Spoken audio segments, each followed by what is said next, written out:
ಮುಖ್ಯ ದ್ವಾರ ಇದೆ. ಮುಖ್ಯ ದ್ವಾರದಿಂದ ಫಸ್ಟ್ ಮೊದಲಿಗೆ ಬಂದ ತಕ್ಷಣ ಗಣಪತಿಯ ದರ್ಶನ ಆಗುತ್ತೆ.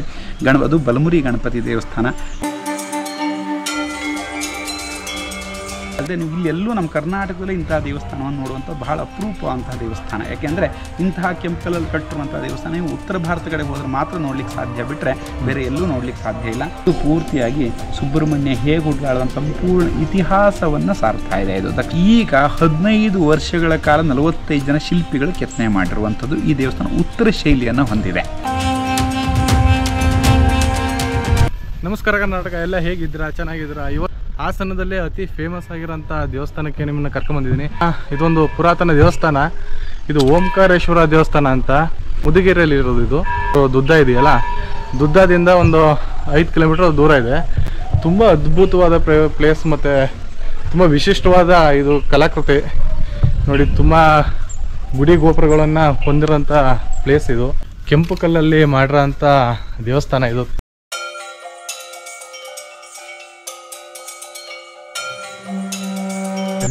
ನರಸಿಂಹಸ್ವಾಮಿ ವಿಗ್ರಹನೂ ಇಲ್ಲಿ ಕೆತ್ತನೆ ಮಾಡಿದ್ದಾರೆ. ಅಲ್ಲಿ ರಾಮ ಲಕ್ಷ್ಮಣ ಸೀತೆ ಆಂಜನೇಯ ಆ ವಿಗ್ರಹನೂ ತುಂಬ ಕೆತ್ತನೆ ಮಾಡಿದ್ದಾರೆ. ಇಲ್ಲಿ ವರಾಹ ಸ್ವಾಮಿನೂ ಸಹ ಕೆತ್ತನೆ ಮಾಡಿದ್ದಾರೆ. ಅಲ್ಲಿ ಪ್ರತಿ ಒಂದು ಕಲಾಕೃತಿಗಳನ್ನು ಇಲ್ಲಿ ಕೆತ್ತನೆ ಮಾಡಿದ್ದಾರೆ.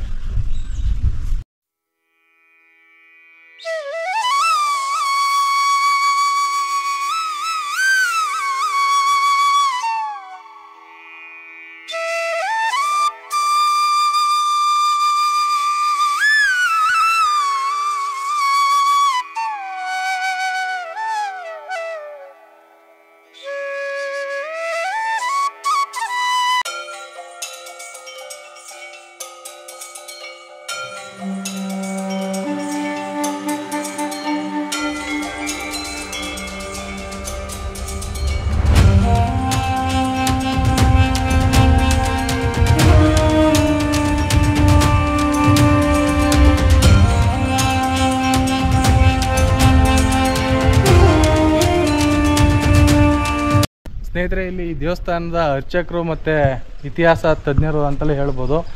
ಇವರು ನಮ್ಮ ಜೊತೆ ಮಾತಾಡ್ತಾರೆ. ಸರ್, ನಿಮ್ಮ ಹೆಸರು? ನನ್ನ ಹೆಸರು ಮಂಜುನಾಥ್ ಭಟ್ ಅಂತ ಹೇಳಿ, ಓಂಕಾರೇಶ್ವರ ದೇವಸ್ಥಾನದ ಧರ್ಮದರ್ಶಿಯಾಗಿ ದೇವಸ್ಥಾನ ಕಾರ್ಯವನ್ನು ನಿರ್ವಹಿಸ್ತಾ ಇದ್ದೇನೆ. ಓಕೆ. ಓಂಕಾರೇಶ್ವರ ದೇವಸ್ಥಾನದ ಕೆಲವು ಮಾಹಿತಿಯನ್ನು ತಮ್ಮೊಂದಿಗೆ ಹಂಚಿಕೊಳ್ತೇನೆ.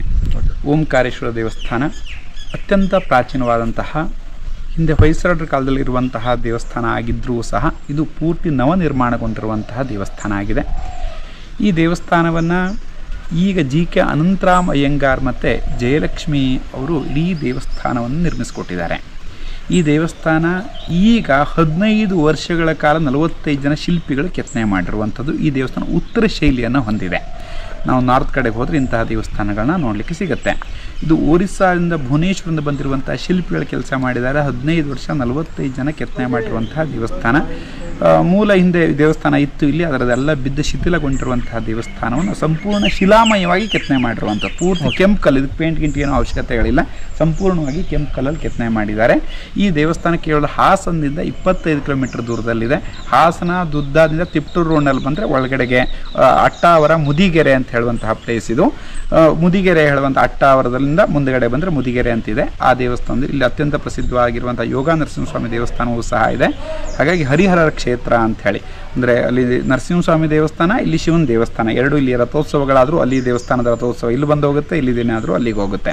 ಇಲ್ಲಿ ತುಂಬ ವಿಶೇಷತೆ ಏನು ಅಂತಂದರೆ ಪ್ರಧಾನವಾಗಿ ಬಲಮುರಿ ಗಣಪತಿ ದೇವಸ್ಥಾನ. ಫಸ್ಟ್ ಆದಿಪೂಜ್ಯೋ ಗಣಾಧಿಪ ಹೇಳುವ ಹಾಗೆ ಆ ಕಡೆಗೆ ಮುಖ್ಯ ದ್ವಾರ ಇದೆ. ಮುಖ್ಯ ದ್ವಾರದಿಂದ ಫಸ್ಟ್ ಮೊದಲಿಗೆ ಬಂದ ತಕ್ಷಣ ಗಣಪತಿಯ ದರ್ಶನ ಆಗುತ್ತೆ. ಅದು ಬಲಮುರಿ ಗಣಪತಿ ದೇವಸ್ಥಾನ. ಹಾಗಾಗಿ ವಿಶೇಷವಾಗಿ ಬಲಮುರಿ ಗಣಪತಿ, ಅದರಲ್ಲಿ ವಿಶೇಷ ಇವತ್ತು ಸಂಕಷ್ಟಿಯೂ ಹೌದು. ಹಾಗಾಗಿ ಗಣಪತಿಗೆ ಆನೆ ಮುಖ ಬಂದಿರುವಂಥ ಸಂಪೂರ್ಣ ಇತಿಹಾಸವನ್ನು ಹೊರಭಾಗದಲ್ಲಿ ಕೆತ್ತನೆ ಮಾಡಿದ್ದಾರೆ. ಹಾಗೆ ಒಳಗಡೆಗೆ ಬಂದರೆ ಪ್ರಧಾನವಾದಂತಹ ದೇವಸ್ಥಾನ ಓಂಕಾರೇಶ್ವರ ಅಂಥೇಳಿ, ಸಾಕ್ಷಾತ್ ಸುಬ್ರಹ್ಮಣ್ಯ ಸ್ವಾಮಿ, ಶಿವನ ಮಗ ಸುಬ್ರಹ್ಮಣ್ಯ ಸ್ವಾಮಿ ತಂದೆ ಕಿವಿಯಲ್ಲಿ ಓಂಕಾರನ ಉಪದೇಶ ಮಾಡ್ತಾ ಇರುವಂಥದ್ದು. ತಂದೆಯ ಕಾಲು ತೊಡೆ ಮೇಲೆ ಕೂತು ತಂದೆಗೆ ಗುರುವಾಗಿ ಓಂಕಾರನ ಉಪದೇಶ ಮಾಡ್ತಾ ಇರುವಂತಹ ವಿಗ್ರಹ. ಅಷ್ಟೇ ಅಲ್ಲದೆ ಎಂತಹ ಮಗ ಹುಟ್ಟಿದಾನೆ ಅಂತ ಹೇಳಿ ಶಿವಾಯಿಗೆ ಆಶ್ಚರ್ಯ ವ್ಯಕ್ತಪಡಿಸಿ ಮುಂದೆ ಶಿವಲಿಂಗ, ಎಲ್ಲ ಕಡೆ ಲಿಂಗ ಮಾತ್ರ ಇರುತ್ತೆ, ಈ ಲಿಂಗದಲ್ಲಿ ಶಿವಾಯಿಗೆ ಧ್ಯಾನ ಮುದ್ರಲೆ ಕೂತಿರುವಂಥದ್ದು ಕಾಣ್ತೀರಿ, ಓಂಕಾರ ತಪಸ್ಸು ಮಾಡ್ತಾ ಇರುವಂಥದ್ದು. ಹಾಗೆ ಹಿಂದ್ಗಡೆ ಇರುವಂಥ 2 ಗಂಟೆ, ಅದ್ಭುತವಾಗಿರುವಂಥ 2 ಗಂಟೆ ಇದೆ. ಆ ಗಂಟೆ ಹೊಡೆದ್ರೆ ಓಂಕಾರ ನಾದಗಳು ಬರುತ್ತೆ. ದೇವಸ್ಥಾನದ ಪ್ರಾಂಗಣ ಕೂತ್ಕೊಳ್ಳಿ ಅತ್ಯಂತ ತಂಪಾಗಿ ಮನಸ್ಸಿಗೆ ಒಂದು ಹೊಸ ಸಂತೋಷವನ್ನು, ನಾವು ಚೈತನ್ಯವನ್ನು ಕೊಡುವಂತಹ ಒಂದು ವಿಶೇಷವಾದ ರೀತಿಯಲ್ಲಿ ಈ ದೇವಸ್ಥಾನವನ್ನು ನಿರ್ಮಾಣ ಮಾಡಿದ್ದಾರೆ. ಹಾಗೆ ದೇವಸ್ಥಾನ ಹೊರಭಾಗದಲ್ಲಿ ಎಲ್ಲ ನೋಡ್ತಾ ಇದ್ರಲ್ಲ, ಇದು ಪೂರ್ತಿಯಾಗಿ ಸುಬ್ರಹ್ಮಣ್ಯ ಹೇಗೆ ಹುಟ್ಟಾಡುವಂಥ ಸಂಪೂರ್ಣ ಇತಿಹಾಸವನ್ನು ಸಾರ್ತಾ ಇದೆ. ಇದು ದಕ್ಷ ಯಜ್ಞ ಮಾಡಿರುವಂಥದ್ದು, ದಕ್ಷಿಣ ಯಜ್ಞ ಕಾರ್ಯರುವಂಥದ್ದು, ಮುಂದೆ ಪರ್ವತರಾಜನ ಮಗಳಾಗಿ ಪಾರ್ವತಿಯಾಗಿ ಹುಟ್ಟುವಂಥ ಸಂಪೂರ್ಣ ಇತಿಹಾಸಗಳು ಹೊರಭಾಗದ ಕೆತ್ತನೆ ಇದೆ. ಹಾಗೆ ದೇವಸ್ಥಾನದ ಶಿಖರದಲ್ಲಿ ಮೇಲ್ಭಾಗದಲ್ಲಿ ನೋಡ್ತೀರಿ ಅಂತಂದರೆ ಫಸ್ಟ್ ಸೃಷ್ಟಿ ಶುರುವಾದಾಗ 54 ಶಕ್ತಿ ದೇವತೆಗಳು ಏನು ಬಂದಿದ್ದಾವೋ ಅದಷ್ಟು ಬೇರೆ ಬೇರೆ ಬೇರೆ ದುರ್ಗಾ ಅವತಾರಗಳನ್ನು ಇಲ್ಲಿ ಶಿಖರದ ಪೂರ್ತಿಯಾಗಿ ನೀವು ನೋಡ್ತಿದ್ದೀರಿ. ಹಾಗೆ ಆ ಕಡೆ ಭಾಗದಲ್ಲಿ ಹೋದರೆ ಚತುಷ್ಷಷ್ಟಿ ಯೋಗಿನಿ ದೇವತೆಗಳು ಅಂಥೇಳಿ ಬರ್ತವೆ. 64 ಚತುಷ್ಷಷ್ಟಿ ಯೋಗಿನಿ ದೇವತೆಗಳು ಬರ್ತವೆ ಆ ಭಾಗದಲ್ಲಿದೆ. ಹಾಗೆ ಈ ಭಾಗದಲ್ಲಿ ನೋಡ್ತೀರಿ ಹೇಳಾದರೆ ಸಂಪೂರ್ಣ ನವಗ್ರಹಗಳ ದೇವಸ್ಥಾನ. ಒಂದೊಂದು ದೇವಸ್ಥಾನಕ್ಕೆ ಒಂದೊಂದು ಅಂದರೆ ಈ ಪ್ರಧಾನವಾಗಿ ಸೂರ್ಯ ಅಂದರೆ ಕೊನಾರ್ಕಲ್ಲಿರುವಂತಹ ರೀತಿಯಲ್ಲೇ ಅಧಿದೇವತೆ, ಪ್ರತಿದೇವತೆ, ವಾಹನ, ಪತ್ನಿ ಸಮೇತ ಮಾಡಿದ್ದಾರೆ. ಮೇಲಿಡ ಒಂದೊಂದು ಗ್ರಹದ ಸಿಂಬಲ್ ಇದೆ, ಒಂದೊಂದು ಇಂತಿಂತಹ ಲಾಂಛನ ಅಂತ ಕರಿತೇವೆ. ಆ ಲಾಂಛನದ ಮೂಲಕ ಹಾಗೆ ಸೂರ್ಯದೇವ, ಛಾಯಾ ಸಂಜ್ಞಾ ಅಂತ ಪತ್ನಿಯರು, ಅರುಣ ಅಂತ ಹೇಳುವಂಥವನು ಸಾರಥಿ, ಪೂರ್ವಾಭಿಮುಖ. ಹಾಗೆ ಅಧಿದೇವತೆ, ಪ್ರತಿದೇವತೆ, ಅದಕ್ಕೆ ಯಂತ್ರ ಅಂತ ಹೇಳೋದು ಬೀಜಾಕ್ಷರಿ ಅಂತ ಇರುತ್ತೆ. ಆ ಬೀಜಾಕ್ಷರಿ ಇರುವಂತಹ ದೇವಸ್ಥಾನ. ಹಾಗೆ 7 ಸಪ್ತಾಶ್ವ ಅಂತ 7 ಕುದುರೆಗಳಿದ್ದಾವೆ. ಅದಷ್ಟು ಸೇರಿ ಒಂದು ಗ್ರಹ. ಯಾಕೆಂದರೆ ಒಂದೊಂದು ಗ್ರಹಗಳು ಒಂದೊಂದು ಫಲವನ್ನು ಕೊಡುತ್ತೆ ಅಂತ ಹೇಳಿದೆ. ಆರೋಗ್ಯಕ್ಕೆ ಸೂರ್ಯನ ಪ್ರದಕ್ಷಿಣೆ ಪೂಜೆಯನ್ನು ಮಾಡಬೇಕು ಅಂತ ಹೇಳುತ್ತೆ. ಮನಸ್ಸಿಗೆ ಸಮಾಧಾನ ಶಾಂತಿಗೆ ಚಂದ್ರನನ್ನು, ಉತ್ಸಾಹ ಶೌರ್ಯಕ್ಕೆ ಮಂಗಳನನ್ನು, ಒಳ್ಳೆ ಮಾತು ವಿದ್ಯೆಗೆ ಬುಧನನ್ನು, ಗುರುಬಲಕ್ಕೆ ಗುರುವನ್ನು, ಹಾಗೆ ವ್ಯವಹಾರದ ರೀತಿಯಲ್ಲಿ ಸಂಪತ್ತು ಅಭಿವೃದ್ಧಿಗೆ ಶುಕ್ರನನ್ನು, ಅಡೆತಡೆಗಳ ನಿವೃತ್ತಿಯಾಗಿ ಶನಿಯನ್ನು, ಸಂತಾನ ವಿವಾಹ ಇತ್ಯಾದಿ ವಿಷಯಕ್ಕೆ ರಾಹುವನ್ನು, ಕೊನೆಯಲ್ಲಿ ಮೋಕ್ಷ ಪಡಲಿಕ್ಕೆ ಕೇತುವನ್ನು. ಇದಿಷ್ಟನ್ನಕ್ಕೂ ಒಂದೊಂದು ಗ್ರಹಕ್ಕೆ ಪ್ರತ್ಯೇಕವಾಗಿರುವಂಥ ಫಲ ಇರೋದ್ರಿಂದ ಆ ಗ್ರಹಕ್ಕೆ ಪ್ರದಕ್ಷಿಣೆ ಪೂಜೆಗಳು ಇತ್ಯಾದಿಗಳು ಮಾಡಲಿಕ್ಕೆ ಅನುಕೂಲತೆ ಆಗಿ ಅದರ ಸಂಪೂರ್ಣ ಫಲ ವಿಶೇಷವಾಗಿ ನಾಡಿ ವಿದ್ಯೆ ಮೂಲಕ ಮಾಡಿರುವಂತಹ ದೇವಸ್ಥಾನ ತುಂಬ ವಿಶೇಷವಾಗಿದೆ. ತಾವೆಲ್ಲ ನೋಡ್ಬೋದು ಇಲ್ಲಿ. ಹಾಗೆ ಪಕ್ಕದಲ್ಲೇ ಬಂದರೆ ಸಪ್ತಮಾತೃಕೆಯರ ದೇವಸ್ಥಾನ, ಅನ್ನಪೂರ್ಣೇಶ್ವರಿ, ಮಹಾಲಕ್ಷ್ಮಿ. ಹಿಂದೆ ಚಾಮುಂಡೇಶ್ವರಿ ಮಹಿಷಾಸುರನ ಮರ್ದನ ಮಾಡಬೇಕಾದ್ರೆ ರಕ್ತ ಬೀಜಾಸುರನ ಸಂಹಾರ ಮಾಡಲಿಕ್ಕೆ ಬಂದಿರುವಂಥ 7 ಶಕ್ತಿ ದೇವತೆಗಳೇ ಸಪ್ತಮಾತೃಕೆಯರು ಅಂಥೇಳಿ. ಅದು ಸಪ್ತಮ ಇಂದ್ರಾಣಿ, ಮಾಹೇಶ್ವರಿ, ಕೌಮಾರಿ, ವೈಷ್ಣವಿ, ಬ್ರಹ್ಮಾಣಿ ಅಂತ ಒಟ್ಟು 7 ಶಕ್ತಿ ದೇವತೆಗಳು ಬರ್ತವೆ. ಆ 7 ಶಕ್ತಿ ದೇವತೆಗಳು ಅವು ಸಹ ಪ್ರತ್ಯೇಕವಾದಂತಹ ಗುಡಿಯನ್ನು ಹೊಂದಿದ್ದು ತುಂಬ ವಿಶಿಷ್ಟವಾದಂಥ ರೀತಿಯಲ್ಲಿ ಪೂರ್ತಿಯಾಗಿ ಇಲ್ಲಿ ಸ್ಥಾಪಿಸಿದ್ದಾರೆ. ಹಾಗೆ ಇಡೀ ದೇವಸ್ಥಾನ ಹೇಳುವಂಥದ್ದು ಬೆಳಗ್ಗೆ 6:30 ಓಪನ್ ಆಗುತ್ತೆ. ಪ್ರತಿನಿತ್ಯ 7 ಗಂಟೆಗೆ ರುದ್ರಾಭಿಷೇಕ. ಯಾರು ಇರಲಿ ಇರದೇ ಇದ್ದರೂ 7 ಗಂಟೆಗೆ ದೇವಸ್ಥಾನದ ರುದ್ರಾಭಿಷೇಕ ನಡೆಯುತ್ತೆ. 9 ಗಂಟೆ ಮಂಗಳಾರತಿ ಆಗುತ್ತೆ. 12:30 ದೇವಸ್ಥಾನ ಬೆಳಗಿನ ಪೂಜೆ ಮುಕ್ತಾಯ ಆಗುತ್ತೆ. ಒಟ್ಟಾರೆ 6:30ಯಿಂದ 12:30 ತನಕ ಯಾರು ಬಂದರೂ ದರ್ಶನ, ಪೂಜೆ, ಮಂಗಳಾರತಿಗಳು ನಡೀತಾ ಹೋಗುತ್ತೆ. ಹಾಗೆ ಸಾಯಂಕಾಲ ಮತ್ತೆ 4:15 ದೇವಸ್ಥಾನ ಪ್ರಾರಂಭ ಆಗುತ್ತೆ. 6 ಗಂಟೆಗೆ ರುದ್ರಾಭಿಷೇಕ ನಡೆಯುತ್ತೆ. 7:30 ಮಹಾಮಂಗಳಾರತಿಯಾಗಿ 8 ಗಂಟೆಗೆ ದೇವಸ್ಥಾನ ಬಾಗಿಲು ಮುಚ್ಚುತ್ತೆ. ಇದೇ ರೀತಿ ಪ್ರತಿನಿತ್ಯವೂ ಎಲ್ಲ ದರ್ಶನ ಮಾಡಲಿಕ್ಕೆ ಬರುವಂಥವ್ರು 6ರಿಂದ 12:30 ಒಳಗೆ ಪುನಃ 4ರಿಂದ 8 ಗಂಟೆ ಒಳಗಡೆಗೆ ತಾವೆಲ್ಲ ಬಂದು ದರ್ಶನ ಮಾಡ್ಕೊಳ್ಬೋದು. ಮತ್ತು ಇಲ್ಲಿ ತುಂಬ ವಿಶೇಷವಾದಂಥ ರೀತಿಯಲ್ಲಿ ಶಿವನಿಗೆ ಅಭಿಷೇಕವನ್ನು ತುಂಬ ಹರಕೆ ಕಟ್ಕೊಳ್ತಾರೆ. ಇಲ್ಲಿ ವಿಶೇಷವಾಗಿ ಕಾಶಿಯಲ್ಲಿ ನಡೆಯುವಂಥ ಭಸ್ಮಾಭಿಷೇಕಗಳು ತುಂಬ ವಿಶೇಷವಾಗಿ ನಡೆಯುತ್ತೆ. ಪ್ರಧಾನವಾಗಿ ವಿವಾಹಕ್ಕೆ ಸಂಬಂಧಪಟ್ಟಾಗಿರ್ಬೋದು, ಅಥವಾ ಆರೋಗ್ಯ ಸಂಬಂಧಪಟ್ಟು, ಅಥವಾ ಸಂತಾನ ಇತ್ಯಾದಿ ತುಂಬ ಬೇರೆ ಬೇರೆ ವಿಷಯಕ್ಕೆ ತುಂಬ ಜನ ಇಲ್ಲಿ ಅಭಿಷೇಕಕ್ಕೆ ಹರಕೆಯನ್ನು ಕಟ್ಕೊಂಡು ತುಂಬ ವಿಶೇಷವಾಗಿ ಅಭಿಷೇಕವನ್ನು ನೆರವೇರಿಸ್ತಾರೆ. ಅಷ್ಟೇ ಅಲ್ಲದೆ ನೀವು ಇಲ್ಲಿ ಎಲ್ಲೂ ನಮ್ಮ ಕರ್ನಾಟಕದಲ್ಲಿ ಇಂತಹ ದೇವಸ್ಥಾನವನ್ನು ನೋಡುವಂಥದ್ದು ಬಹಳ ಅಪರೂಪವಂತಹ ದೇವಸ್ಥಾನ. ಯಾಕೆಂದರೆ ಇಂತಹ ಕೆಂಪು ಕಲ್ಲಲ್ಲಿ ಕಟ್ಟಿರುವಂಥ ದೇವಸ್ಥಾನ ನೀವು ಉತ್ತರ ಭಾರತ ಕಡೆಗೆ ಹೋದರೆ ಮಾತ್ರ ನೋಡ್ಲಿಕ್ಕೆ ಸಾಧ್ಯ, ಬಿಟ್ಟರೆ ಬೇರೆ ಎಲ್ಲೂ ನೋಡ್ಲಿಕ್ಕೆ ಸಾಧ್ಯ ಇಲ್ಲ. ಅದು ಅಲ್ಲದೆ ನವಗ್ರಹಗಳ ದೇವಸ್ಥಾನ ಅಂತೂ ಇಲ್ಲಿ ತಮಿಳುನಾಡಲ್ಲಿ ಬಿಟ್ಟರೆ ಬೇರೆ ಎಲ್ಲೂ ನಮ್ಮ ಕರ್ನಾಟಕದಲ್ಲಿ ಅಧಿದೇವತೆ, ಪ್ರತಿದೇವತೆ, ವಾಹನ, ಪತ್ನಿ ಸಮೇತ ಮಾಡಿರುವಂಥದ್ದನ್ನ ತಮಿಳುನಾಡಲ್ಲಿ ನೋಡ್ಬೋದು, ಬಿಟ್ಟರೆ ಎಲ್ಲೂ ನೋಡ್ಲಿಕ್ಕೆ ಸಾಧ್ಯ ಇಲ್ಲ. ಒಟ್ಟಾರೆ ಹೀಗೆ ಬಂದರೆ ಅರಸೀಕೆರೆಯಿಂದ ಗಂಡಸಿ ಹ್ಯಾಂಡ್ ಪೋಸ್ಟು, ಹಾಗೆ ಹಾಸನ ಮಾರ್ಗವಾಗಿ ಬಂದಾಗ ಅಟ್ಟಾವರ, ಮುದಿಗೆರೆ, ಹಾಗೆ ಚಂದ್ರಾಯಪಟ್ಟಣದಿಂದ ಬಂದರೂ ಗಂಡಸಿ ಹ್ಯಾಂಡ್ ಪೋಸ್ಟ್ ಮೂಲಕ ಬಂದು ಹಾಸನ ಮಾರ್ಗವಾಗಿ ಬಂದರೆ ದುದ್ದದ ಮಧ್ಯದಲ್ಲಿ ಅಟ್ಟಾವರ, ಮುದಿಗೆರೆ ಅಂತ ಬರುತ್ತೆ. ಹಾಗೆ ಹಾಸನದಿಂದ ಬಂದರೆ ದುದ್ದದಿಂದ ಬಂದು ತಿಪ್ಟೂರು ಮಾರ್ಗವಾಗಿ ಬಂದರೆ ಅಟ್ಟಾವರ, ಮುದಿಗೆರೆ ಅಂಥೇಳಿ. ತಾವು ಒಂದು ಸಲ ಈ ಕ್ಷೇತ್ರವನ್ನು ಬಂದು ನೋಡಬೇಕು. ಯಾಕೆಂದರೆ ಒಮ್ಮೆ ನೋಡುವಂಥ ಜೀವನದಲ್ಲಿ ಅದ್ಭುತವಾದಂತಹ ಕ್ಷಣವನ್ನು ತಾವಿಲ್ಲಿ ಅನುಭವಿಸ್ಬೋದು. ಅಷ್ಟೇ ಅಲ್ಲದೆ ಅತ್ಯಂತ ಮೈ ರೋಮಾಂಚನಗೊಳಿಸುವಂಥ ಅತ್ಯಂತ ಪ್ರಾಚೀನವಾಗಿರುವಂತಹ ದೇವಸ್ಥಾನ. ತಾವೆಲ್ಲರೂ ಬಂದು ಈ ದೇವಸ್ಥಾನವನ್ನು ನೋಡಿ ಪುನೀತರಾಗಿ ಎಂಬುದಾಗಿ ಹೇಳ್ತಾ ನನ್ನ ದೂರವಾಣಿ ಸಂಖ್ಯೆ ಇದೆ 9060129876. ಇನ್ನೊಂದು ಸಲ ಹೇಳ್ತೇನೆ 9060129876. ಧನ್ಯವಾದ. ಈ ಸ್ಥಳಕ್ಕೆ ಬಂದರೆ ಇವ್ರ ಕಾಂಟ್ಯಾಕ್ಟ್ ಮಾಡಬೇಕು ಅಂದರೆ ಇಲ್ಲಿ ಡಿಸ್ಪ್ಲೇಲಿ ಕೊಟ್ಟಿರ್ತೀನಿ. ಈ ನಂಬರ್ಗೆ ನೀವು ಇವ್ರನ್ನ ಕಾಂಟ್ಯಾಕ್ಟ್ ಮಾಡಿದ್ರೆ ನಿಮಗೆ ಪ್ರತಿಯೊಂದು ಮಾಹಿತಿನೂ ಕೊಡ್ತಾರೆ, ಮತ್ತು ಈ ಸ್ಥಳದ ವಿಶಿಷ್ಟತೆಯನ್ನೆಲ್ಲನೂ ತಿಳಿಸ್ಕೊಡ್ತಾರೆ. ಈ ಸ್ಥಳ ಯಾವಾಗಲಿಂದ ಇದು ಇದಾಗಿದ್ದು? ಇದು ದೇವಸ್ಥಾನವನ್ನು ಕಟ್ಟಲಿಕ್ಕೆ ಶುರು ಮಾಡಿರುವಂಥದ್ದು 90ನೇ ಇಸ್ವಿಯಿಂದ. 90ನೇ ಇಸ್ವಿಯಿಂದ ಕಟ್ಟಲಿಕ್ಕೆ ಶುರು ಮಾಡಿ 2012ಕ್ಕೆ ಪುನಃ ಪ್ರತಿಷ್ಠೆ ಆಗಿರುವಂಥದ್ದು. ಅಂದರೆ ಕಟ್ಟಲಿಕ್ಕೆ 15 ವರ್ಷಗಳ ಕಾಲ ತಗೊಂಡಿರುವಂತಹ ದೇವಸ್ಥಾನ ಇದು. ಕೇವಲ ಅಷ್ಟು ಕೆತ್ತನೆ ಇದೆ, ಯಾವುದೂ ಸಹ ಕೇವಲ ಮಣ್ಣು ಇಟ್ಟಿರುವಂಥದ್ದು ಅಥವಾ ಕೆತ್ತನೆ ಮಾಡಿರುವಂಥದ್ದು. ಇದು ಪೂರ್ತಿ ಕಲ್ಲು ಕೆತ್ತನೆ ಕೆಲಸ ಇದು. ಯಾವ ಕಲ್ಲು ಇದು? ಇದು ಪೂರ್ತಿಯಾಗಿ ರೆಡ್ ಸ್ಟೋನ್ ಅಂತ ಹೇಳಿ ಕರೀತಾರೆ. ರೆಡ್ ಸ್ಟೋನ್ ಒರಿಸ್ಸಾ ಭುವನೇಶ್ವರನ ಬಂದಿರುವಂತಹ ಕಲ್ಲಲ್ಲಿ ಕೆತ್ತನೆ ಮಾಡಿರುವಂಥದ್ದು ಪೂರ್ತಿಯಾಗಿ. ಹೌದು ಸರ್, ಅಲ್ಲಿ ತೋರಿಸ್ಕೊಡ್ತಿರೋದು ತೋರಿಸೋಣ. ಸ್ಥಳಗಳೆಲ್ಲನೂ ನೋಡ್ಕೊಂಬರೋಣ. ಅದಕ್ಕೆ ಅದ್ರ ಬಗ್ಗೆ ಸಂಪೂರ್ಣ ಮಾಹಿತಿನ ಕೊಡ್ತಾರೆ. ಇಲ್ಲಿ ಇದಿಷ್ಟು ಯಜ್ಞಶಾಲೆ ಅಂತೇಳಿ ಬಹಳ ಅದ್ಭುತವಾದಂಥ ಇಲ್ಲೆಲ್ಲ ಹೋಮ ಕಾರ್ಯಗಳನ್ನು ಮಾಡಲಿಕ್ಕೆ ನಿಯೋಜನೆ ಮಾಡಿರುವಂತಹ ಸ್ಥಳ ಇದು. ಅದೇ ರೀತಿಯಲ್ಲಿ ಇಲ್ಲಿ ಇಂದ್ರಾಣಿ, ಮಾಹೇಶ್ವರಿ, ಕೌಮಾರಿ ಅಂತೇಳಿ ಒಟ್ಟು 7 ಶಕ್ತಿ ದೇವತೆಗಳಿದ್ದಾವೆ. ಇಂದ್ರನ ಅವಾಗ ಒಂದೊಂದು ರಕ್ತ ಬೀಜ ಬಿದ್ದಾಗಲೂ ಸಾವಿರಾರು ರಾಕ್ಷಸ ಹುಟ್ಕೊಂಡ್ರು ಅವ್ರನ್ನ ಸಂಹಾರ ಮಾಡಲಿಕ್ಕೆ ಬಂದಿರುವಂತಹ ಶಕ್ತಿ ದೇವತೆಗಳ ಸಪ್ತಮಾತೃಕೆ ಇರು ಅಂತೇಳಿ ಪ್ರಧಾನವಾಗಿ ಇಂದ್ರಾಣಿ ಅಂತ ಹೇಳಿದೆ. ಇಂದ್ರಾಣಿ ಅಂದರೆ ಇಂದ್ರನಿಗೆ ಸರಿ ಸಮಾನವಾದವನ್ನು ಶಕ್ತಿಯನ್ನು ಹೊಂದಿ ವಜ್ರಾಯುಧವನ್ನು ಹಿಡ್ಕೊಂಡು ಕೂತಿರುವಂತಹ ದೇವತೆ ಇಂದ್ರಾಣಿ ಅಂಥೇಳಿ. ಈ ಒಂದೊಂದು ದೇವಸ್ಥಾನವೂ ಸಹ ತುಂಬ ವಿಶಿಷ್ಟವಾದ ರೀತಿಯಲ್ಲಿ ಆ ದೇವಸ್ಥಾನದ ಆಯುವರ್ಗಗಳ ಮೂಲಕ ಮಾಡಿರುವಂಥದ್ದು. ಒಂದು ದೇವಸ್ಥಾನ ಇದ್ದಾಗ ಇನ್ನೊಂದು ಯಾವ ದೇವಸ್ಥಾನವೂ ಇಲ್ಲ. ಇದು ಅದರದ್ದೇ ಆಯುವರ್ಗಗಳ ಮೂಲಕ ಮಾಡಿರುವಂಥದ್ದು ನಾವು ನೋಡ್ಬೋದಾಗಿದೆ. ಸಪ್ತಮಾತೃಕೆಯರದು ಸಂಪೂರ್ಣ ದೇವಸ್ಥಾನಗಳು ಇಲ್ಲಿ ಎಲ್ಲ ಮಾಡಿದ್ದಾರೆ. ಇಲ್ಲಿ ಕಡೆ ಬಂದರೆ ಇಲ್ಲಿ ಬ್ರಹ್ಮಾಣಿ ಅಂತ ಹೇಳಿ, ಕೌಮಾರಿ ಅಂತ ಹೇಳಿದೆ. ಕೌಮಾರಿ ಅಂತ ಹೇಳಿ ಅಂದರೆ ಕುಮಾರ, ಸ್ಕಂದನಿಗೆ ಸಂಬಂಧಪಟ್ಟಂತಹ ಇದರಲ್ಲಿ ಶಕ್ತಿ ದೇವತೆಯಾಗಿ ಕೌಮಾರಿ ಅಂತ ಬಂದಿರುವಂಥದ್ದು. ಪ್ರಧಾನವಾಗಿ ಕುಮಾರ, ಸ್ಕಂದ ಅಂತ ಹೇಳ್ತೀವಲ್ಲ, ವಿಷ್ಣುವಿನ ಒಂದು ಇದರಲ್ಲಿ ನಡೆಯುತ್ತೆ. ಹೀಗಾಗಿ ಕೌಮಾರಿ. ಈ ದೇವಸ್ಥಾನದ ಆಯುವರ್ಗಗಳು ಸಹ ಸಂಪೂರ್ಣ ಭಿನ್ನವಾಗಿರುವಂಥದ್ದು. ಇದು ಬ್ರಹ್ಮಾಣಿ ಅಂಥೇಳಿ, ಬ್ರಹ್ಮನಿಗೆ ಸರಿ ಸಮಾನವಾದಂಥ ಶಕ್ತಿಯನ್ನು ಹೊಂದಿರುವಂತಹ ಶಕ್ತಿ ದೇವತೆ ಬ್ರಹ್ಮಾಣಿ ಅಂಥೇಳಿ. ಬ್ರಹ್ಮನಿಗೆ ಹೇಗೆ 4 ಮುಖ 3 ಮುಖ ಕಣಿ ಕಾಣುತ್ತೋ ಹಾಗೆ ಬ್ರಹ್ಮಾಣಿಗೂ ಸಹ 3 ಮುಖಗಳಿರುವಂತಹ ವಿಶೇಷವಾದಂತಹ ಶೈಲಿಯಲ್ಲಿ ನಿರ್ಮಾಣ ಮಾಡಿದ್ದಾರೆ. ಹಾಗೆ ಬಂದರೆ ವಾರಾಹಿ ಅಂಥೇಳಿ, ವರಾಹ ದೇವತೆ ಅಂತದ್ದು ವಿಷ್ಣುವಿನ ಅವತಾರವೇ, ಹಾಗಾಗಿ ವಾರಾಹಿ ಅಂತ ಹೇಳುವಂಥದ್ದು.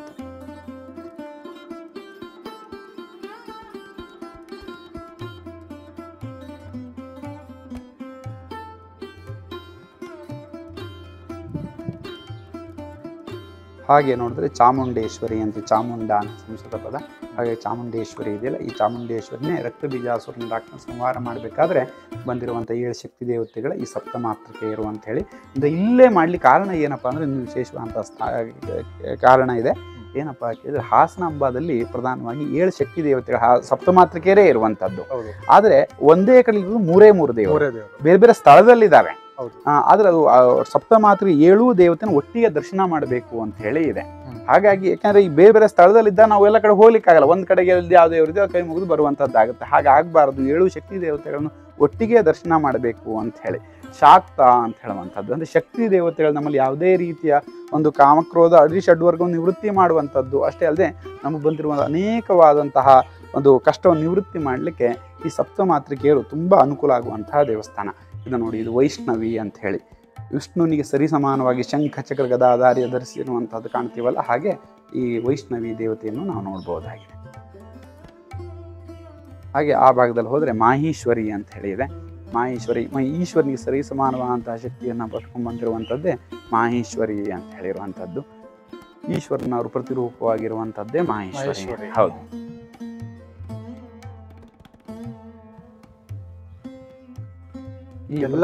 ಎಲ್ಲ ಅವತಾರನು ಒಂದೇ ಜಾಗದಲ್ಲಿ ನೋಡಬಹುದು. ಹೌದು ಹೌದು, 7 ಸಪ್ತಮಾತೃಕೆಯರನ್ನ ಒಟ್ಟಿಗೆ ನೋಡುವಂತದ್ದು ಅಷ್ಟೇ ಅಲ್ಲದೆ ಇನ್ನೂ ವಿಶೇಷವಾಗಿ 2 ದೇವತೆಯನ್ನು ಇಲ್ಲಿ ಇಟ್ಟಿದ್ದಾರೆ.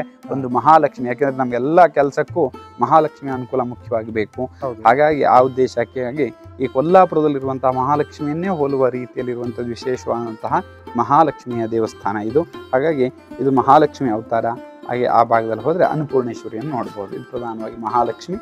ಆ ಕಡೆ ಹೋದ್ರೆ ಅಲ್ಲಿ ನಮ್ಗೆಲ್ಲದಕ್ಕೂ ಮೂಲ ಜೀವವನ್ನು ತುಂಬುವಂಥದ್ದೇ ಅನ್ನಪೂರ್ಣೇಶ್ವರಿ.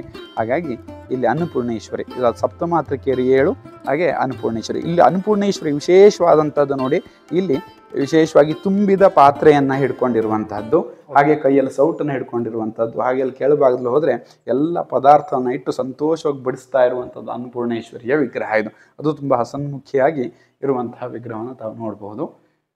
ತುಂಬಿದ ಪಾತ್ರೆ ಸೌಟು ಕೆಳಗಡೆ ಹೋದರೆ ಎಲ್ಲ ಪದಾರ್ಥವನ್ನು ಇಟ್ಟು ಅದ್ರ ಮೇಲೆ ಕೂತ್ಕೊಂಡು ಎಲ್ಲರಿಗೂ ಬಡಿಸ್ತಾ ಇರುವಂಥದ್ದನ್ನು ತಾವು ನೋಡ್ಬೋದಾಗಿದೆ. ಅನ್ನಪೂರ್ಣೇಶ್ವರಿ ಇದಿಷ್ಟು ಸಹ ದುರ್ಗಾ ಅವತಾರಗಳನ್ನು ಅಷ್ಟು 9 ಶಕ್ತಿ ದೇವತೆಗಳ ಅವತಾರಗಳನ್ನು ಇಲ್ಲಿ ತಾವು ಬಂದರೆ ನೋಡ್ಬೋದಾಗಿದೆ. ಇಲ್ಲಿ ಅದೇ ನಾನು ಹೇಳಿದಾಗೆ ನವರಾತ್ರಿ ತುಂಬ ವಿಶೇಷವಾದಂಥ ರೀತಿಯಲ್ಲಿ ಇಲ್ಲಿ ಪೂಜಾ ಕೈಂಕರ್ಯಗಳು, ಒಂದೊಂದಕ್ಕೆ ಒಂದೊಂದು ಅಲಂಕಾರಗಳು, ಹೋಮ, ಸಂತರ್ಪಣೆಗಳೆಲ್ಲ ನಡೆಯುತ್ತೆ.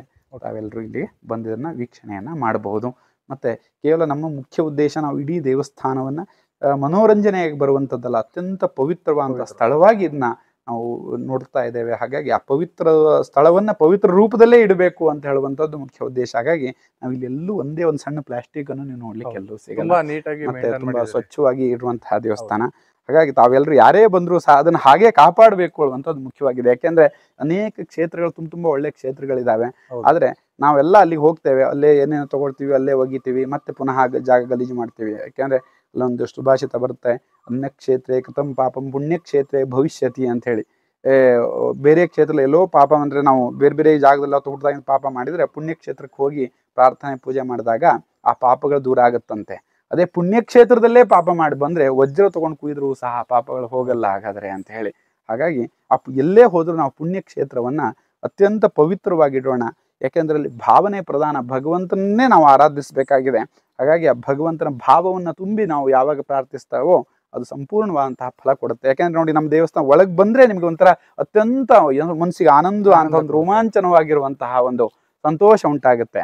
ಹಾಗಾಗಿ ಅಂತಹ ಪವಿತ್ರ ಸ್ಥಳ ಈ ಓಂಕಾರೇಶ್ವರ ದೇವಸ್ಥಾನ, ಮುದಿಗೆರೆ ಓಂಕಾರೇಶ್ವರ ಗುಡಿ ಸಂಕುಲ. ಹಾಗೆ ಹೋದರೆ ಈ ಭಾಗದಲ್ಲಿ ಅಷ್ಟು ನವಗ್ರಹಗಳ ದೇವಸ್ಥಾನಗಳಿದೆ. ಈ ನವಗ್ರಹಗಳ ದೇವಸ್ಥಾನವನ್ನು ಒಂದು ಎರಡು ನೋಡ್ಕೊಂಡು ಬರೋಣ ಬನ್ನಿ. ಇದಿಷ್ಟು ಸಹ ಪ್ರಧಾನವಾಗಿ ನವಗ್ರಹಗಳ ದೇವಸ್ಥಾನ. ತಾವೆಲ್ಲ ಮೇಲ್ಗಡೆ ನೋಡ್ಬೋದು. ಅದಕ್ಕೆ ಅದರದೇ ಆದಂತಹ ಸಿಂಬಲ್, ಒಂದು ಲಾಂಛನ ಅಂತ ಕರಿತೀವಿ ನಾವು, ಅದರದ್ದೇ ಆದಂತಹ ಸಿಂಬಲ್ಗಳಿದೆ. ಸೂರ್ಯನಿಗೆ ವೃತ್ತಾಕಾರ ಲಾಂಛನ ಅಂದರೆ ರೌಂಡ್ ಶೇಪ್ ಅಂತ ಹೇಳ್ತೀವಲ್ಲ, ಆ ರೀತಿ ವೃತ್ತಾಕಾರ ಲಾಂಛನ. ಊರ್ಧ್ವ ಲೋಕಗಳು 7 ಅಂತ ಹೇಳೋದಕ್ಕೆ ಇದು 7 ಮೆಟ್ಟಿಲುಗಳ ಪ್ರತೀಕವಾಗಿದೆ. ಅಷ್ಟೇ ಅಲ್ಲದೆ ಇಲ್ಲಿ ಈ ದೇವಸ್ಥಾನ ಹಿಂದೆ ಕೊನಾರ್ಕಲ್ಲಿರೋ ರೀತಿಯಲ್ಲೇ ಸ್ಥಾಪನೆ ಆಗಿರುವಂಥದ್ದು. ಛಾಯಾ ಸಂಜ್ಞಾತ್ ಪತ್ನಿಯರು ಸೂರ್ಯದೇವ. ಹಾಗೆ ಅವನಿಗೆ ಕೆಂಪು ಬಣ್ಣ, ಮೇಲ್ಗಡೆ ಕೆಂಪು ಬಟ್ಟೆ ಹಾಕಿರುವಂತ ಕಾಣುತ್ತೆ ನೋಡಿ. ಹಾಗೆ ಅವನಿಗೆ ಹಿಂದ್ಗಡೆ ಚಕ್ರ ಇದೆ ನೋಡಿ, ಇಲ್ಲಿ ಕಾಣುತ್ತೆ ಹಿಂದ್ಗಡೆಗೆ ಚಕ್ರ ಇದೆ. ಹಾಗಾಗಿ ಈ ಮಧ್ಯದಲ್ಲಿ ಅವನ ಅರುಣ ಒಂದು ಸಾರಥಿ ಒಂದು ರಥ ಓಡಿಸುವಂತ ಅರುಣ ಸಾರಥಿ. ಸಪ್ತಾಶ್ವ ಅಂತ 7 ಕುದುರೆಗಳು ಕಾಣುತ್ತವೆ ನೋಡಿ, 7 ಕುದುರೆಗಳು. ಹಾಗೆ ಅಗ್ನಿ ಮತ್ತೆ ರುದ್ರ ಅಂತ ಅಧಿದೇವತೆ ಪ್ರತ್ಯಧಿದೇವತೆ ಇರುವಂತದ್ದು. ಅದ್ರ ಪ್ರತಿಯೊಂದಕ್ಕೂ ಅದರ ಮೂಲ ಶಕ್ತಿ ಇರುವಂತದ್ದೇ ಬೀಜಾಕ್ಷರಿ ಯಂತ್ರ ಅಂತ ಕರಿತೇವೆ. ಇದಿಷ್ಟು ಸೇರಿ ಪೂರ್ವಕ ಮುಖವಾಗಿ ಕೂತ್ಕೊಂಡು ಈ ಪ್ರಾರ್ಥಿಸ್ತಾ ಇರುವಂತಹ ವಿಶೇಷವಾಗಿರುವಂತಹ ದೇವಾಲಯವೇ ಈ ಸೂರ್ಯನ ದೇವಾಲಯ ಆಗಿದೆ. ಈ ಸೂರ್ಯನ ದೇವಸ್ಥಾನ ಪೂರ್ವಾಭಿಮುಖವಾಗಿ ಇರುತ್ತೆ. ಯಾವಾಗಲೂ ಎಲ್ಲ ಹೋದರೂ ಸಹ ಸೂರ್ಯನಿಗೆ ಅಭಿಮುಖವಾಗಿರುವಂತಹ ದೇವಸ್ಥಾನ ಸೂರ್ಯ ದೇವಸ್ಥಾನ. ಆರೋಗ್ಯಕ್ಕೆ ತುಂಬ ವಿಶೇಷವಾದಂತಹ ಒಂದು ಅನುಕೂಲತೆ ಒದಗಿ ಬರುವಂಥದ್ದೇ ಸೂರ್ಯನ ಪ್ರದಕ್ಷಿಣೆ ಪೂಜೆಯಿಂದ ಬರುವಂಥದ್ದು. ಹಾಗಾಗಿ ಇದು ಪ್ರಧಾನವಾಗಿ ಸೂರ್ಯನ ದೇವಾಲಯವನ್ನು ನಾವು ನೋಡ್ತೇವೆ. ಹಾಗೆ ಇದು 9 ಗ್ರಹವನ್ನು ಮಾಡಿದ್ದಾರೆ. 9 ನವಗ್ರಹಗಳು. ಹೌದು, ಪ್ರತಿಯೊಂದಕ್ಕೂ ಸಹ ಇದೇ ರೀತಿ ಇದೆ. ಯಾಕಂದ್ರೆ ಆ ಗ್ರಹಕ್ಕೆ ಯಾವ ದಿಕ್ಕು ಅನ್ವಯಿಸ್ತದೋ ಅದೇ ಪ್ರತಿಯೊಂದು ಗ್ರಹಕ್ಕೂ ಸಹ ಇಂತಿಂತ ಗ್ರಹಗಳು ಇಂತಿಂತ ದಿಕ್ಕಿಗೆ ಇರಬೇಕು ಅಂತಿದೆ. ಅಂದ್ರೆ ನಾವು ಒಟ್ಟಿಗೆ ಇದ್ರು ಇದೇ ರೀತಿಯಲ್ಲಿ ಇರ್ತಾವೆ, ಆದ್ರೆ ನಾವು ಸಪರೇಟ್ ಆಗಿರೋದ್ರಿಂದ ಬೇರೆ ಬೇರೆ ಬೇರೆ ಬೇರೆ ದಿಕ್ಕನ್ನೇ ಇದೆ. ಒಟ್ಟಿಗೆ ಇದ್ರು ಸಹ ಸೂರ್ಯನ ಎದುರಿಗೆ ಶುಕ್ರ ಬರುತ್ತೆ, ಅವಾಗ್ಲೂ ಸಹ ಸೂರ್ಯನ ಹಿಂಭಾಗದಲ್ಲೇ ಶನಿ ಬರುತ್ತೆ.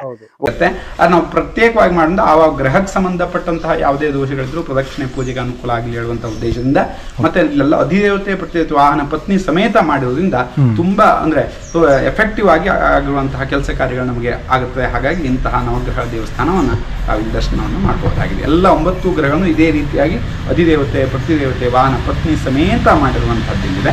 ಅಷ್ಟೇ ಅಲ್ಲದೆ ಬೇಲೂರು ಹಳ್ಳಿರುವಂತಹ ನಂದಿಯೂ ಸಹ ಇದೆ, ತುಂಬಾ ಪ್ರಾಚೀನವಾಗಿರುವಂತಹ ನಂದಿ ಇದೆ ಅಲ್ಲಿ. ಹಾಗೆ ಶಿಲಾ ಶಾಸನಗಳಿದ್ದಾವೆ, ಹಿಂದೆ ಹೊಯ್ಸಳ ಕಾಲದಲ್ಲಿ ಇತ್ತು ಒಳಗೆ ಶಾಸನಗಳಿದ್ದಾವೆ. ಹಾಗೆ ಹಿಂದೆ ಮಹಾದ್ವಾರ ಇದೆ ಒಂದು. ಹಾಗೆ ಅನೇಕವಾದಂತಹ ಕುರುಹುಗಳಲ್ಲಿ ಹಳೆಯ ದೇವಸ್ಥಾನ ಸಂಪೂರ್ಣ ಮಾಹಿತಿಗಳು ನಮಗೆ ಇಲ್ಲಿ ಸಿಗುತ್ತೆ. ಈ ದೇವಸ್ಥಾನದ ಒಳಗಡೆ ಹೋಗೋಣ. ತುಂಬಾ ವಿಶಿಷ್ಟವಾದ ದೇವಸ್ಥಾನ. ಇದೆಲ್ಲ ಉತ್ತರ ಭಾರತದ ಶೈಲಿ ದೇವಸ್ಥಾನ ಇದು. ಮತ್ತೆ ಸುಬ್ರಹ್ಮಣ್ಯಗೆ ಸಂಬಂಧಪಟ್ಟಂತ ಕಲಾಕೃತಿಗಳೇ ಇಲ್ಲಿ ಗೋಡೆಗಳಲ್ಲಿ ಜಾಸ್ತಿ ಇದಾವೆ. ಮತ್ತೆ ಇದು ಸರ್ ವಿಷ್ಣು. ಇಲ್ಲಿ ನಾವು ನೋಡಿದ್ರೆ ಇದು ಪ್ರಧಾನವಾಗಿ ಮೊದಲು ಬೆಳಕು ಮಾತ್ರ ಬೆಳಗ್ತಾ ಇತ್ತು.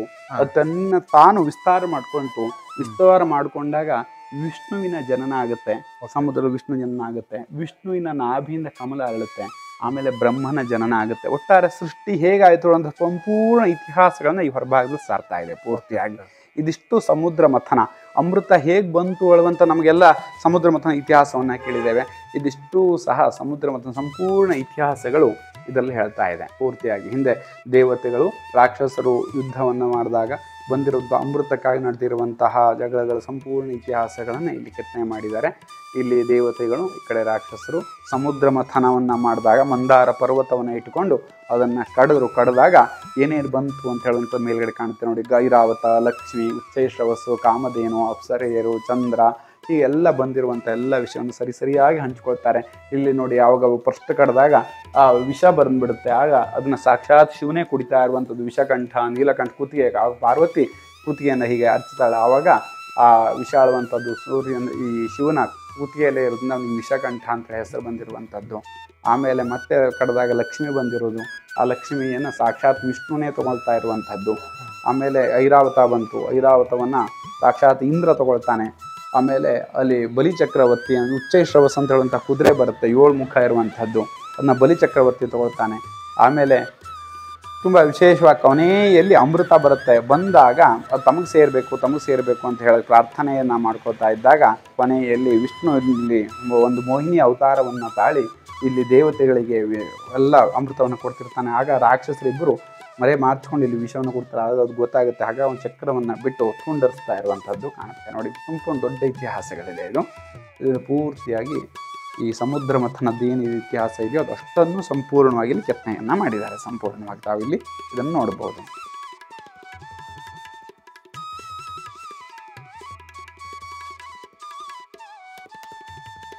ನೋಡಿ, ಇದೇ ಓಂಕಾರೇಶ್ವರ ದೇವರ ಗುಡಿ ಮತ್ತು ಗರ್ಭಗುಡಿ ಇರೋದು ಇದೇ ಜಾಗದಲ್ಲಿ. ಕತ್ಲೆ ಆಗಿದೆ, ಅದರಿಂದ ಒಂದು ಸ್ವಲ್ಪ ದೇವರು ಕಾಣಿಸ್ತಾ ಇಲ್ಲ.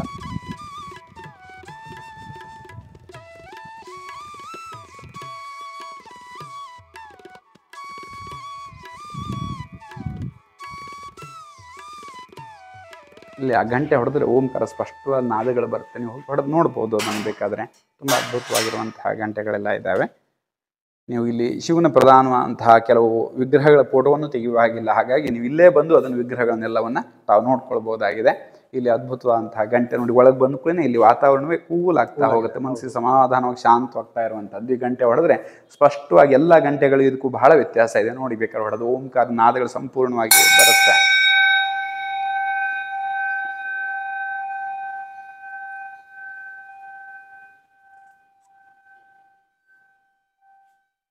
ಹೌದು, ತುಂಬಾನೇ ಹೌದು. ಇಲ್ಲಿ ದ್ವಾಶ ಜ್ಯೋತಿರ್ಲಿಂಗ ಅಂದರೆ ಶಿವನ ಒಟ್ಟು 12 ಕ್ಷೇತ್ರವನ್ನು ಹೇಳ್ತಾರೆ. ಸೌರಾಷ್ಟ್ರೇ ಸೋಮನಾಥಂಚ ಶ್ರೀಶೈಲೇ ಮಲ್ಲಿಕಾರ್ಜುನಂ ಅಂತೇಳಿ ಒಟ್ಟು 12 ಕ್ಷೇತ್ರವನ್ನು ಹೇಳ್ತಾರೆ.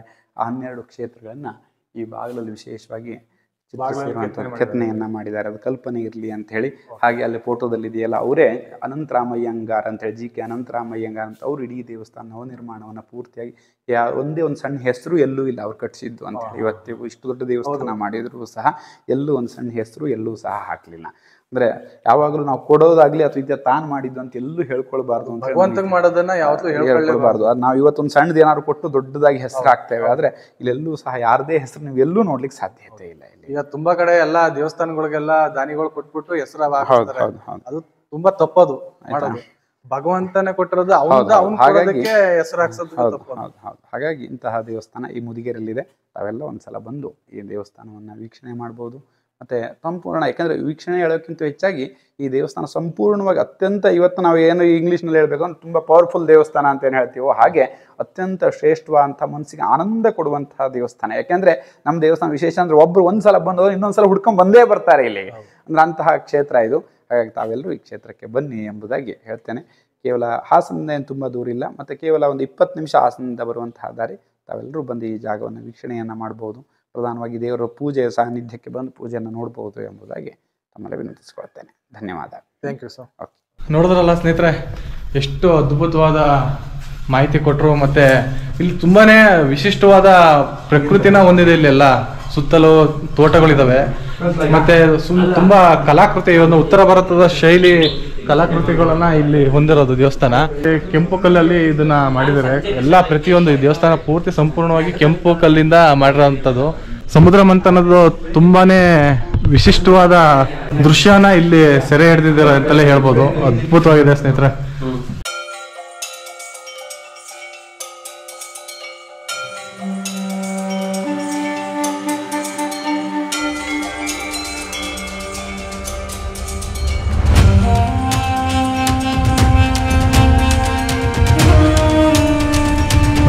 ಇದು ಓಂಕಾರೇಶ್ವರ ಮೇನ್ ದೇವಸ್ಥಾನ. ಈ ಥರ ಶೈಲಿಯ ದೇವಸ್ಥಾನಗಳನ್ನ ನಾನು ಇಲ್ಲಿ ನಮ್ಮ ಹಾಸನ ಡಿಸ್ಟಿಕಲ್ಲಿ ಎಲ್ಲೂ ನೋಡಿಲ್ಲ. ಇಲ್ಲೊಂದು ನಂದಿ ವಿಗ್ರಹ ಐತೆ, ಕೆತ್ತನೆ ಮಾಡಿರೋದು ಈ ತೋಟದೊಳಗೆ ಇದೆ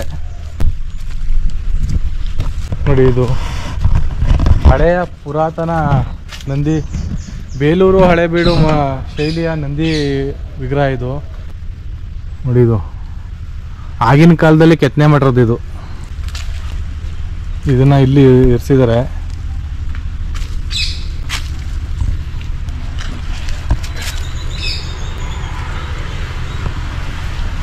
ನೋಡಿ ಇಲ್ಲಿ ಶಾಸನಗಳು, ಹಳೆಗನ್ನಡದಲ್ಲಿ ಕೆತ್ತನೆ ಮಾಡಿರೋದು ಇದು ಶಾಸನಗಳೆಲ್ಲ ತುಂಬಾ ಇಲ್ಲಿ ಹಾಕಿದ್ದಾರೆ ಇದನ್ನ. ಇದು ಬಾಗಿಲು, ಹಳೆ ಕಾಲದಲ್ಲಿ ದೇವಸ್ಥಾನ ಇದು ಇಲ್ಲಿತ್ತಂತೆ, ಹಳೆಯ ದೇವಸ್ಥಾನ ಸಕ್ಕತ್ತಾಗಿದೆ.